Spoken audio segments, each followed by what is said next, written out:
Hello, welcome back to the next unit. Today we are going to start the unit training. Since this training is a very huge concept or a very huge topic, we are going to break down this entire training into different parts or different classes. For example, today we are going to talk about the training part 1, which is introduction to training. In the next part or in the next class, we will be talking about the training needs analysis, and in the third part we will be talking about designing a training program. In the fourth part we will be talking about different methods of training, and in the fifth part we will be talking about implementation and evaluation of a training program. In this way we are going to break down this entire training part into different classes or different videos. And today's first particular topic is training introduction. That means we are going to look after the introduction of this training concept in this first class of, or in this first video of training. Now all the topics that we are going to discuss in today's class in particular, that means in today's training part 1, introduction to training, are also mentioned here for your reference. Now let's get into the class. Now before directly entering into today's class, let us understand the concept of training. Now what do you mean by training? See, when I say IAS training academy or a cricket training academy, what do you mean? What do I mean? What basically happens there? There basically they are those people, those IAS training academies, or this cricket training academies, basically they are two things that these people do. What are they? They will either impart new skills inside you which were not there previously, or they will either improvise the skills which were already present inside you. These are the two things that happen there, right? So this is basically, in simple terms, I was giving you training concept in simple terms. This is basically training. Training means imparting skills in an individual in order to perform a task, or in order to perform a task in a better way. Now what is the difference between performing a task and performing a task in a better way? For example, you did not know how to play cricket. Okay, in simple example, you did not know how to play cricket. Now I can train you to play cricket. See, initially you did not have any skills regarding cricket because you did not know how to play. Now I will be providing you training in cricket so that you could be a good player. This was what I meant when I said training is imparting skills in an individual to perform a task. Here I am training you to play cricket. Now I also told that training is imparting skills in an individual in order to perform a task in a better way. Okay, now for example, you already know cricket, but you do not know how to play it well. So I will train you to play cricket in a better way. Now here you already have the skills imparted inside you. I am just improvising those skills.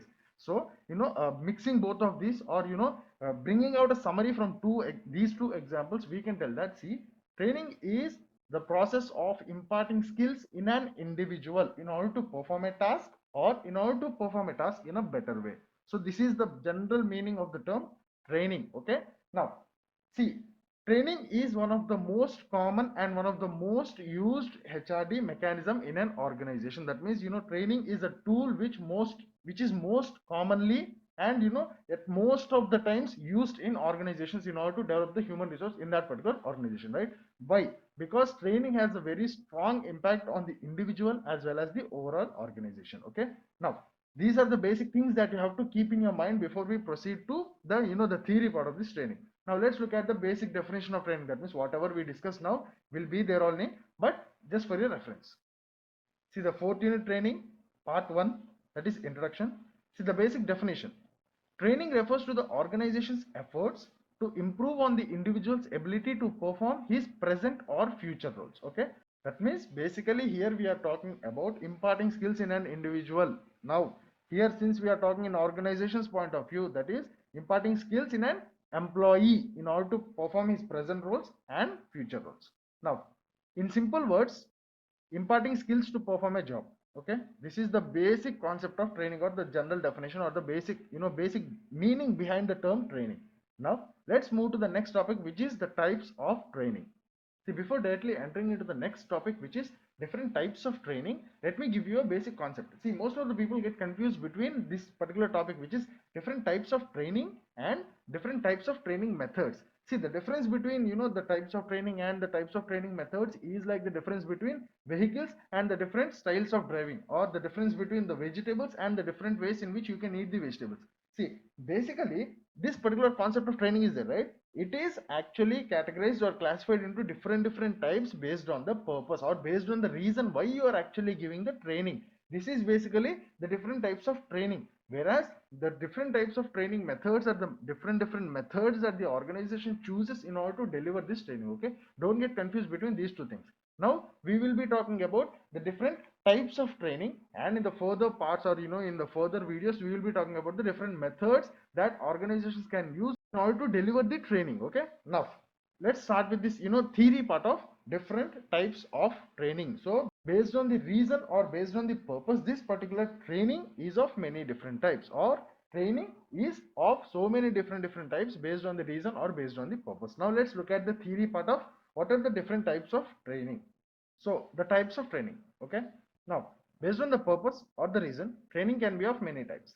Different types of training are, the first kind of training that we are going to talk about is called something called as orientation training. Now if you have remembered, or if you remember the first class, we discussed that orientation is a kind of introduction, okay, that is actually provided or basically provided to new joinees in an organization, right? Now that is also a kind of training. Okay, see, it is also called as pre-job training, an objective bit, and it builds up the confidence in the employees. So the basic purpose of this particular orientation training is to build up the confidence in this employee. So this is also one kind of training. Now the second kind of training is refresher training. So as we are actually discussing the different types of training or different kinds of training, the first kind of training is orientation training, which is basically given in order to boost the confidence in the employees, and it is also called as pre-job training. Okay, now the second kind or the second type of training is something called as a refresher training. Now this refresher training is a training which organizations provide to their employees for refreshing purposes.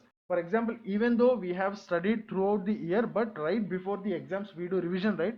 That is one example. Now let's take a different example. For example, if if you are a software employee in an organization and you have been working on C platform, C programming language, okay, C platform for a very long time. Now suddenly Java projects came in, so you left the particular C platform there and you started to work on Java platform, and after working on so many different Java platforms, suddenly after a very long time you get a project which is based on C programming. Now it's been so long since you have worked on C platform, right? Now organizations in these kind of situations, some organizations provide a kind of training to refresh or revise all your basics regarding to that particular C programming platform, and that particular kind of training is generally called as a refresher training. Okay, so this is basically the second kind of or second type of training, which is called as refresher training. See, it is given to refresh the knowledge, just like exam revision. Okay, now the third kind of training or the third type of training that we are about to discuss is something called as technical or technology training.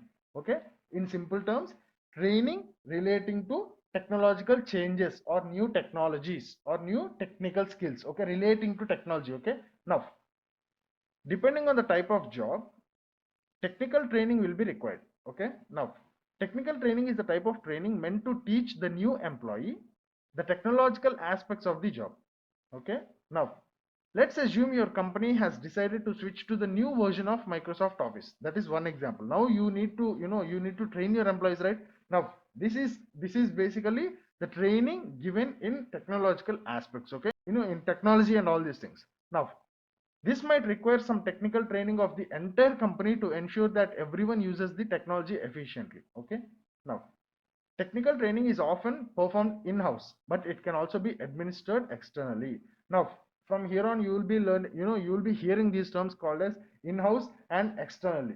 Now in-house means where, for example, if I am telling that I am training my employees in-house, that means I am training my employees, or I am providing training to my employees within the organization, using the sources within the organ which are present within the organization. Now when I say that I am training my employees externally, that means I am hiring or I am using external sources in order to train my employees in my organization. So from now on, whenever you hear this particular terms called as in-house, externally, that is what I mean. Okay, now technical or technology training or technological training is another kind of training where you give training simply relating to technology. Okay, now the fourth kind of training is something called as quality training, where you will be providing training to your employees entirely related to quality aspects, to improve the to improve the performance, improve the efficiency, effectiveness, and to reduce the wastages, and to easily identify any defects, any faults, or to train your employees to make them capable so that they could identify any positive changes in terms of quality and all these things. Those kind of trainings or training related to those kind of aspects. Those, this particular kind of training is something called as quality training. Now, in a production focused business, quality training is extremely important. Okay, so basically this particular quality training is there, right? It serves very high importance in mainly or in mostly production focused business, or manufacturing units and all these things, because there each and every minute detail relating to quality matters. See, in remaining organizations or remaining places also, or remaining type of organizations apart from this manufacturing or production based organizations or industries, there also quality matters. But quality, all these things related to quality serve major purpose in these kind of organizations, in these kind of manufacturing or production houses. Okay, now quality training refers to familiarizing employees with the means of preventing, detecting and eliminating non-quality items, usually in an organization that produces a product. Okay, now in a world where quality can set your business apart from the competitors, this type of training provides employees with the knowledge to recognize the products that are not up to the quality standards and teaches them what to do in this scenario. Okay, now training employees on quality standards can give them a competitive advantage. It can result in cost savings in production as well as provide an edge in the marketing of the quality controlled products. Okay, so here we are basically looking at the general theory. Okay, all the general points. Okay, now some quality training can happen in-house, but organizations such as ISO also perform external training. Okay, so this is the general concept of quality training. But to give you in simple terms, quality training means providing training in quality aspects or in quality scenario or in quality point of view. Okay, now there is another, there is this another kind or another type of training which is generally called as skills training. So basically skills training means training the employee so that he could perform his actual job. For example, if you are a cashier, I am providing this skills training so that you could perform your job of a cashier. For example, if you are an accountant, now I will be providing you training in order to perform your job as an accountant. Okay, in more realistic example, for example, if a new software employee joins an organization, generally organizations will be providing with certain training at the starting, right? So that he could perform his actual duty, actual jobs, actual roles and responsibilities, right? That is basically skills training. Now skills training includes proficiencies needed to actually perform the job. Okay, a simple example is a cashier needs to not only know the technology to ring someone up, but what to do if something is priced wrong. Most of the time skills training is given in-house and can also include a mentor. What is this mentor and all, we will be looking at in the later parts of this particular training concept. But this is the basic concept of skills training, and this is also one kind of or one type of training. Now the next training, the next type of training or the next kind of training is soft skills training. That means in simple terms, training in terms of soft skills, training in terms of social aspects. Okay, now soft skills refers to the personality traits, social graces, communication and personal habits that are used to characterize the relationships with other people. Okay, now see, you may think that what is the importance of providing soft skills training in organizations. No, soft skills play a very important role in almost each and every organization. Not even almost, in each and every organization soft skills play an important role. For example, if you are placed in an MNC, now at most of the times you should be talking with your clients, or you should be in a conference call with your clients. You should be in a conference call with your regional heads, with your local heads, with your your country heads and all these things. So not only that, but in organization, the relationships between the employees who are working together also play a very important role, right? Now training in all these aspects is generally referred as training in terms of soft skills. Now this is also one kind of training which is referred as soft skills training, where the training majorly focuses on soft skills. Now soft skills might include how to answer the phone or how to be friendly and welcoming to the customers. In some jobs, necessary soft skills might include how to motivate others, maintain small talks and establish a good rapport. Now many problems in the organization are due to the lack of soft skills or interpersonal skills not by problems with business itself. Okay. Now, as a result, HR and managers should work together to strengthen these employee skills. Soft skills training can be administered either in-house or externally. See, each and every type of training can be administered in-house and externally. Okay, this is one particular common point.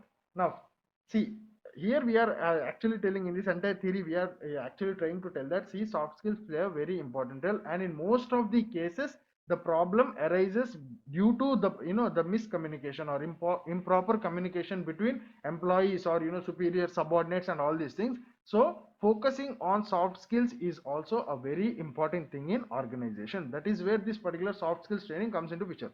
Okay, now the next type or the next kind of training is something called as professional training and legal training.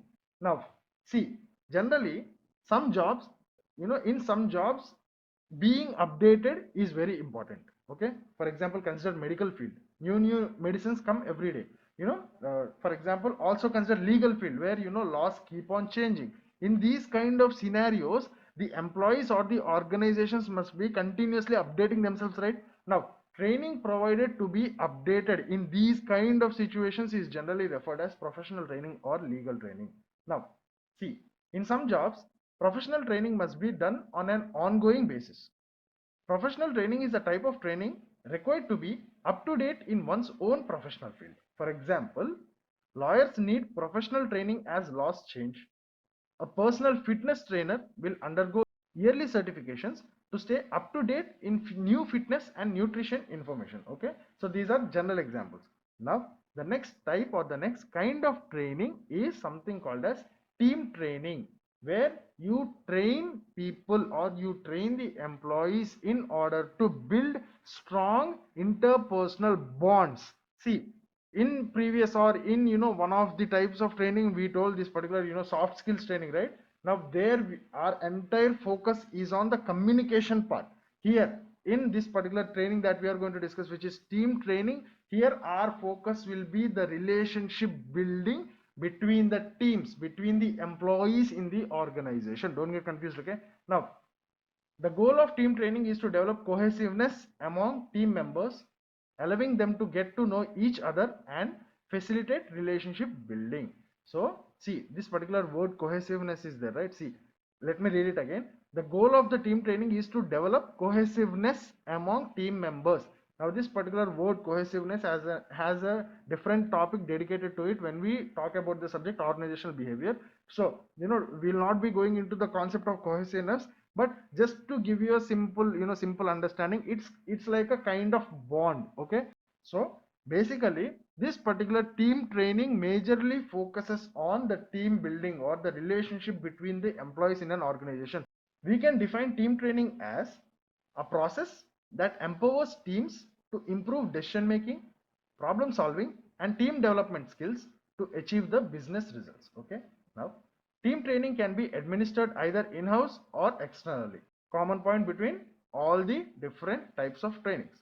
Now, some reasons for team training include the following. So this is all the theory concept, but if you need to, if you want to just, have a basic idea, just remember the simple examples that we have discussed relating to each and every types of training. Okay, now let's come back to the theory again. So that some reasons for team training include the following: for improving the communication, making the workplace more enjoyable, motivating a team, getting to know each other, getting everyone on the same page, including goal setting, teaching the team self-regulation strategies, helping participants to learn more about themselves, their strengths and weaknesses and all, identifying and utilizing the strengths of team members, improving the team productivity and practicing effective collaboration with team members. I'm again telling you, don't get confused between soft skills training and this particular team training. Soft skills training is where you train the employees in their communication point of view to strengthen their communication skills, their social skills, their interaction skills. Now, this particular team training is the training that you give in order to strengthen the interpersonal skills, the bond between the members in an organization, or the bond between the groups in an organization, or the bonds within, not even between, within the groups in the organizations. So in this way, in this kind of different scenarios, we are basically trying to use this particular team training in order to strengthen the bonds. Okay, now the another kind or the next kind or the next type of training is something called as managerial training. That means the training which is given to the person who is about to be promoted. Okay, for example, if you are an assistant manager, okay, now if the organization thinks to promote you to the role of a manager, now see the tasks, the roles, the responsibilities that you perform as an assistant manager are completely different when compared to the tasks, the roles and responsibilities of the manager, right? Now the skill set or the knowledge levels or the capability levels, the potential levels that are needed for this particular assistant manager job are also different from those needed for performing this particular manager job, right? So all the aspects are basically, in simple terms, the training given to the employees in order to prepare them so that they could work in that particular next role or in the next position in the organizational hierarchy is generally referred as managerial training in simple words. Okay, now see, after after someone has spent time with an organization, they might be identified as a candidate for promotion. When this occurs, managerial training would occur. Okay, topics might include those from our soft skill section, such as how to motivate and delegate, while others may be technical in nature. For example, if the management uses a particular computer system for scheduling, the manager candidate might be technically trained. Some managerial training might be performed in-house, while other training such as leadership skills might be performed externally. Okay, now this is what is generally meant by managerial training. Okay, managerial training is also referred as promotional training. That means the training that is given before, right before promotion, so that this particular candidate could work in the next role to which he is promoted. Okay, now another kind or another type of training is something called as safety training, where you will be training your employees in safety aspects. For example, see, to give you a real life example, whenever you get onto a flight, you will be having the flight attendant coming to you and not coming to you, but basically announcing to each and everyone what to do in emergency situations, right?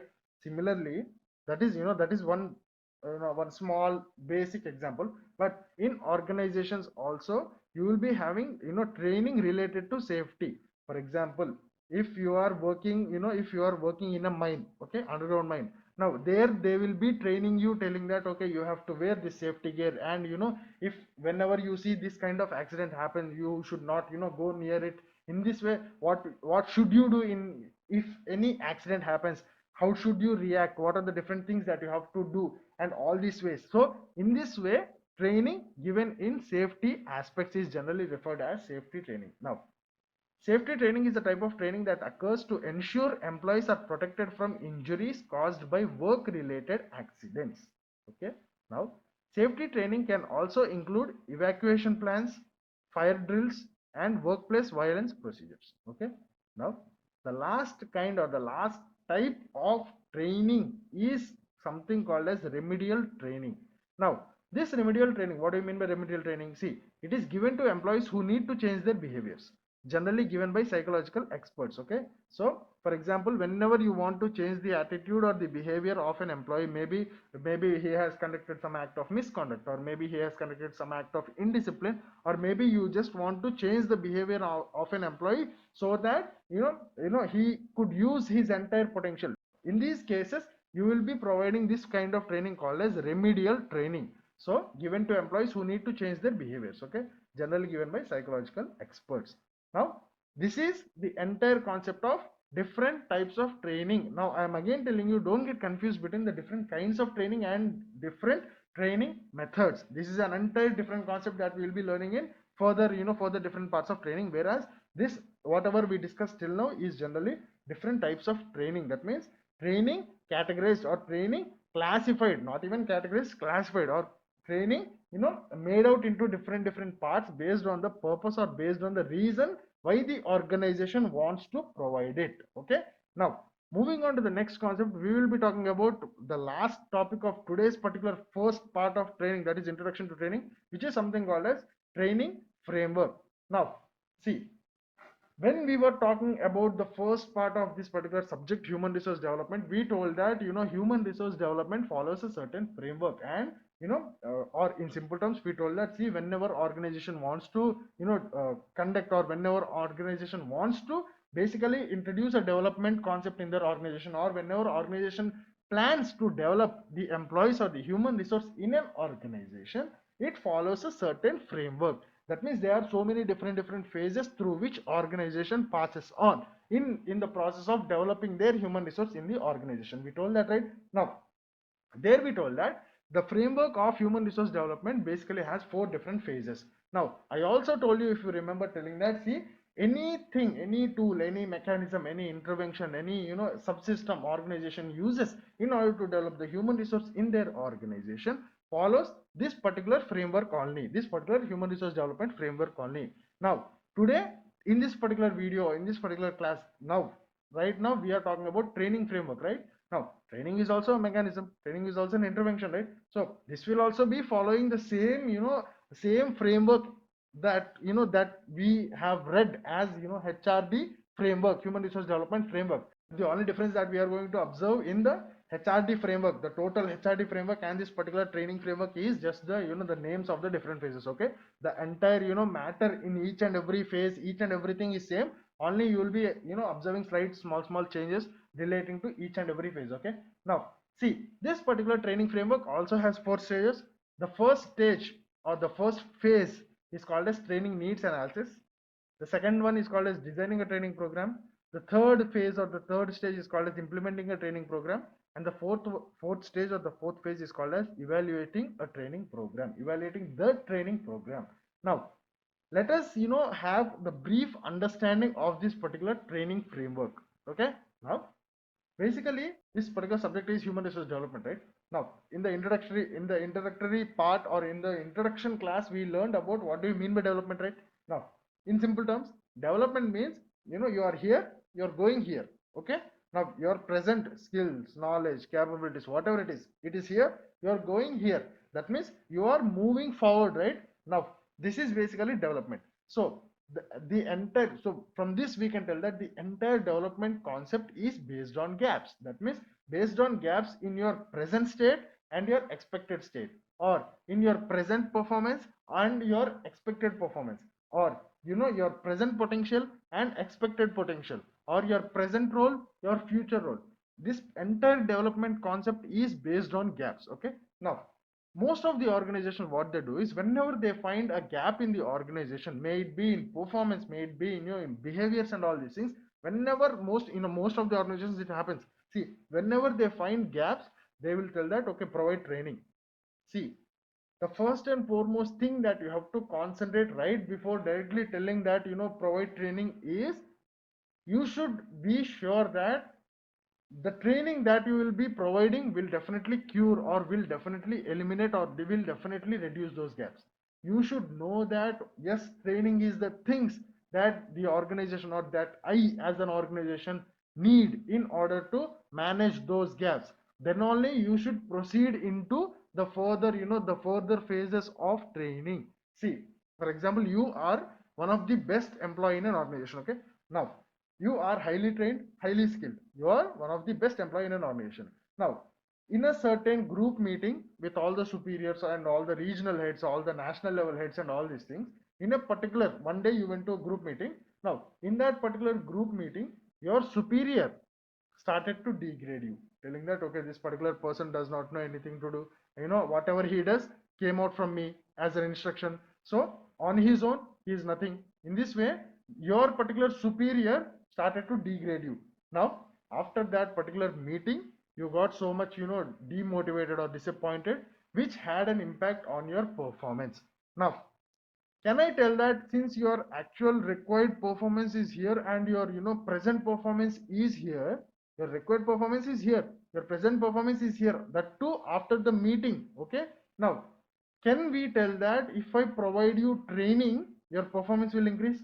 No, right? You're actually highly trained employee, you're one of the best employees in the organization in terms of performance. Now, what will I do if I give you training? You're already trained, right? Now, in these cases, training will not work. Okay, now, This is the main thing that we need to understand before proceeding into training framework. And this entire concept of training, first of all, we need to know that yes, we have the need of training, then only we have to proceed into the further parts of this training, or basically we have to step into this training. Okay, now this is the first step in the phase of training framework. See, just now in the theoretical part we told that, see, this particular training framework has 4 different phases. The first phase is training needs analysis, right?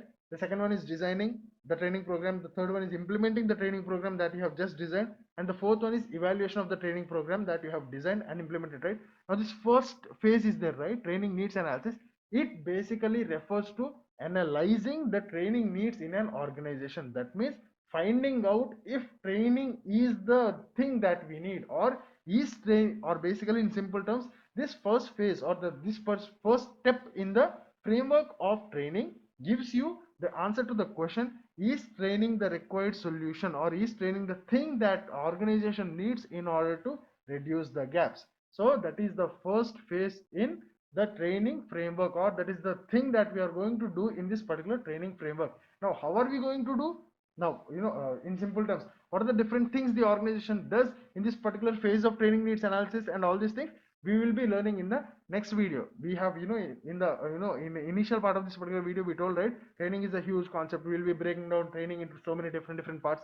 Now this is the first part. Today we are discussing just about the introduction. In the next part we will be talking about, not only in the next part, but from now on, in each and every video we will be talking about one particular phase of this particular training framework. That means in the next video we will be talking about training needs analysis. That means there we will be talking about what actually does the organization mean, or what actually does the organization do when it is told to be in this particular, or when it is told to, when it's told to be performing this particular training needs analysis. Okay, now to give you a simple, simple understanding or simple explanation, in the first phase of training framework, that is training needs analysis, the organization analyzes if training is needed, or organization tries to find out, is the training solution to the problems, or to the gaps that are in my organization.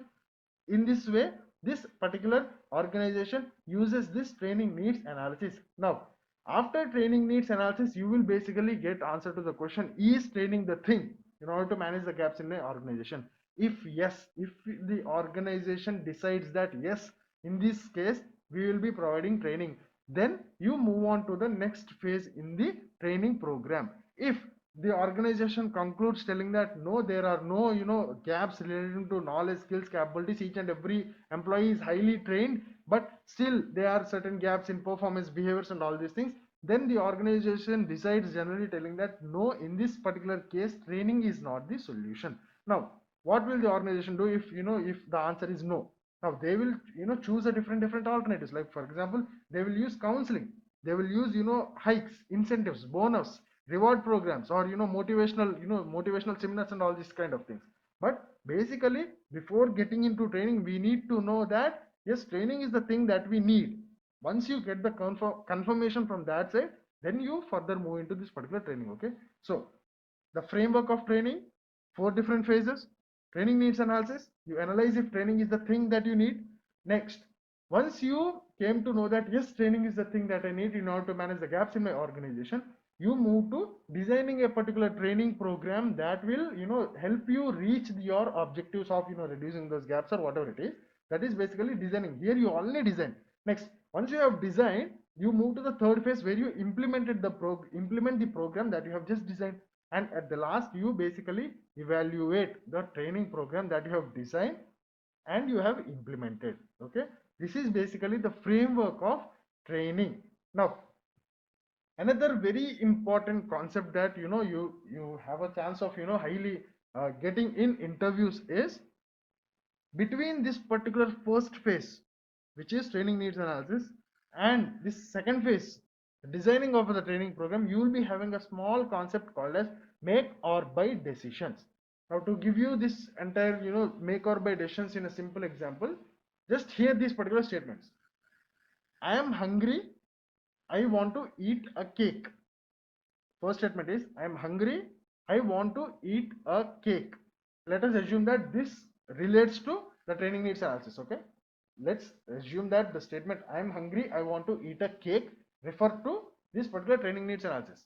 And let me make a cake in home, let me make a cake on my own. This is basically designing a training program. Okay, just just link these statements to these different phases. Okay, now I told you the make or buy decisions, right? They come in the middle. Now you are hungry, you want to eat a cake. Now there are certain choices that you have. You can either buy the cake from the outside, or you can either make the cake in your home, right? Now if you want to make the cake in your home, then you actually follow this training framework, which is, for example, if you want to design the training program that you want to use in your organization, then you actually design. That means first you have to decide that you are going to design that. Or see, why I'm telling that, first you have to decide is, in certain cases organizations, instead of designing their own training program, what they'll do is they'll generally go into the market to certain agencies or certain organizations which provide these kind of training programs. Okay, so to give you this entire thing, in simple words, see, organization, if organization comes to know that yes, training is the thing that I need in order to manage the gaps in my organization, it will directly not go to designing, a particular training program in order to satisfy their objectives or gaps and all these things. First it will think that, okay, these are my objectives relating to training, these are my goals that I have to fulfill relating to training. Now these objectives, in order to fulfill these objectives, a training program is required. Now should I, should I design my training program myself, my own training program, or should I go into the market and find someone who already has this kind of training program and buy from them, purchase from them? This is basically the concept of make or buy decisions. That means the organization, decides whether to make its own, design this particular training program, or to buy a particular training program which, helps the organization to fulfill or deal with its gaps and objectives and all these things. Now, there are so many things that the organizations consider while making this particular make or buy decisions. Okay. Now, for example, if the organization wants to design its own training program, then it has to consider so many different things like, the cost, the time, the resources, investments, and all these things. Right.